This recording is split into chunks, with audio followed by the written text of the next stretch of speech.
Hello and welcome back to my channel. My name's Ella and today we will be talking about my 3 favorite book tropes and obviously give you guys some recommendations for some that are specific to that trope or just that fit pretty well, I guess, and some books that I just love. There are so many tropes out there. It is insane, but I tried to pick my 3 favorite, and enemies to lovers is really big on that. Arranged marriage or marriage of convenience, and then lastly grumpy and sunshine, because I love a good grumpy and sunshine book, especially if the guy is grumpy. I don't know why, I don't know what it is, but I just love it. So for enemies to lovers, which bonus points if it's enemies to lovers, 1 bed. They get to like an inn and they have 1 bed. Oh my god. Yes. Perfect.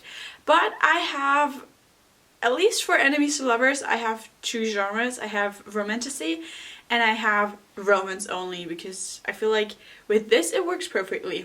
But for romance only, The Fine Print by Lauren Asher, because oh my god, he's a billionaire.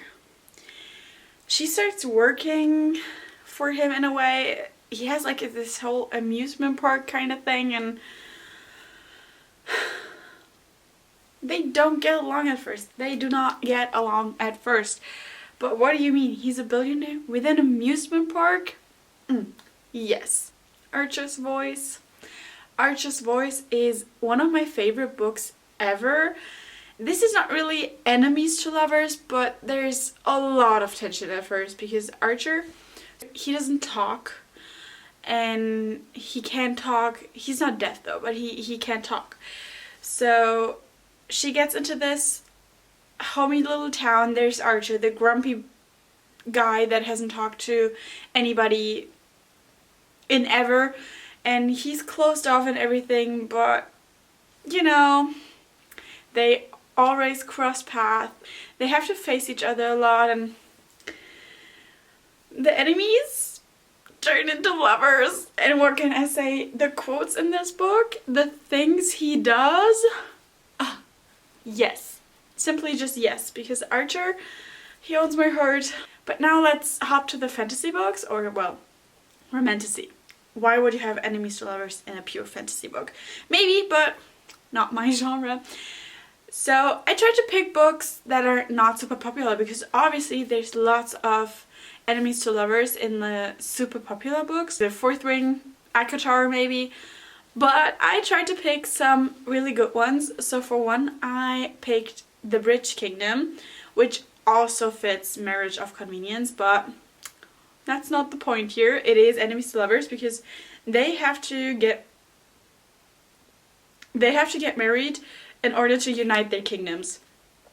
But the kingdoms really hate each other. And for this one,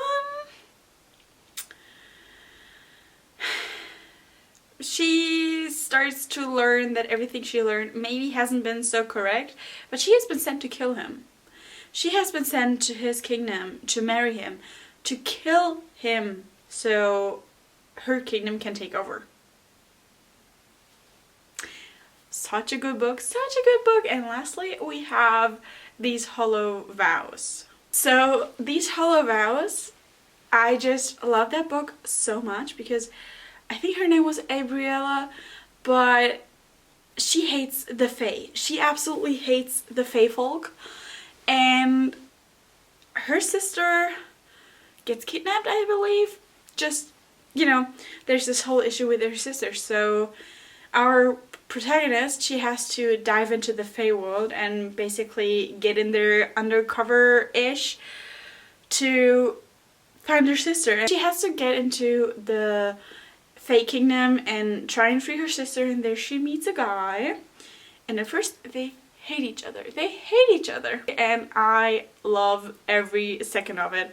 It's been a while since I read it, but I still love it to this day. Those are my recommendations for enemies to lovers, and now let's move on to arranged marriage or marriage of convenience, which goes hand in hand. I know it's not the same, but you know, there's good books for each, but I try to find one. So basically, marriage of convenience. I think they're all more marriage of convenience than really arranged, but you know. So book number 1 that I absolutely love is Marriage for One, where she needs to be married, so she gets the billing of, I believe it was her uncle, and if she's not married, she does not get the building where she wants to open up her cafe, and everything has been prepared, the furniture and everything has been ordered, and then her uncle passes away, and in order for her to get the building, she needs to be married. And Jack is her lawyer. He sees her issue and suggests, why not get married so you get your building? Right? What a guy. What a guy. He's such a grumpy guy. He's and this book is so deep and everything, and I also still think about this book a lot, and it's been a good 2 years since I read it, and it's just perfect. Honestly, it's perfect. I love that book so much. I think it's my absolute favorite of Marriage of Convenience.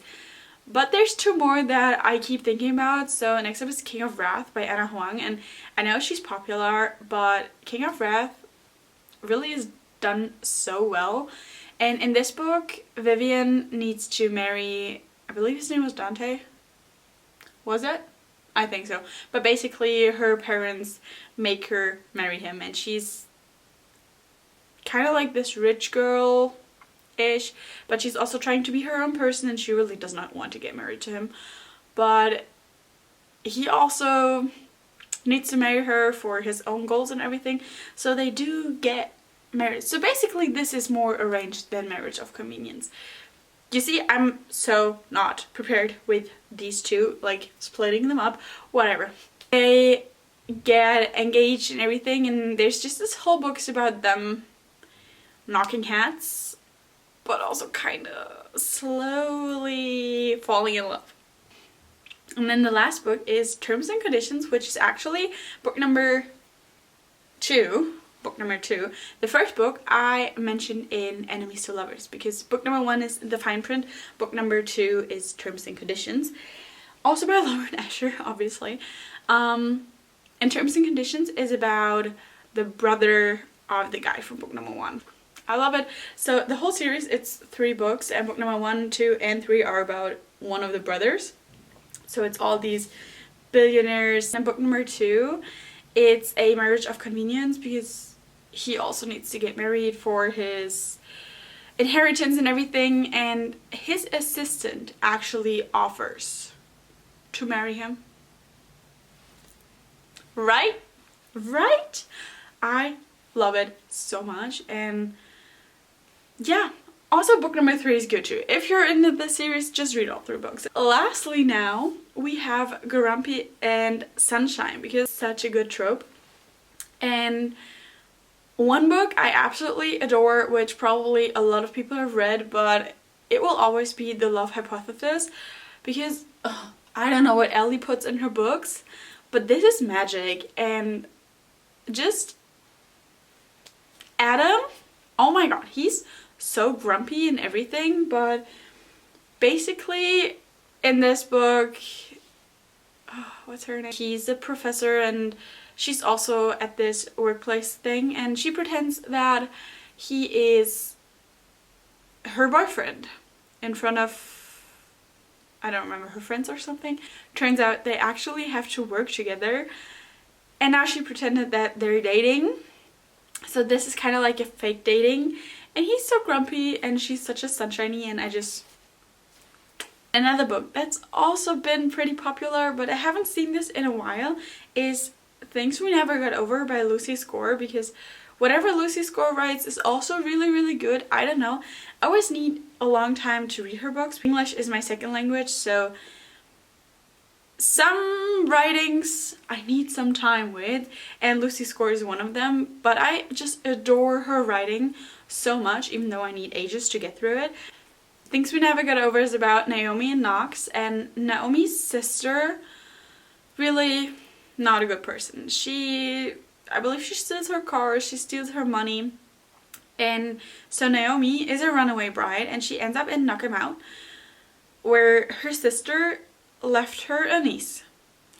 And in this little village, she meets Knox. And Knox is a grumpy guy. He's so rude actually, but Naomi tries to figure out everything and how it's all working now that she has a niece, which she needs to take care of. She's in this new city. She left her life behind because she did run away from the altar. And now she has this grumpy guy who is just trying to ruin everything basically.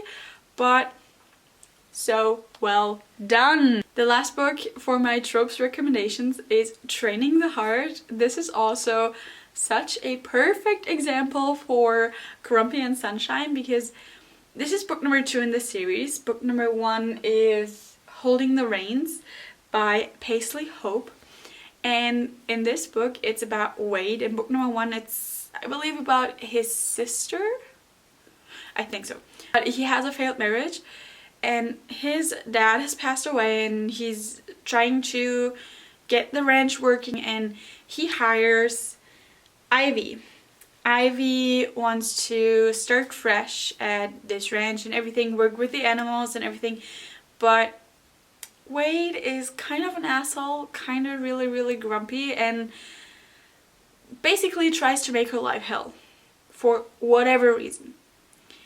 And yeah, she's super sunshiny. She tries to just work with him anyway. And that's actually it for today. These are all the recommendations. Let me know if you've read any of these. Thank you guys so much for watching, and I'll see you guys soon.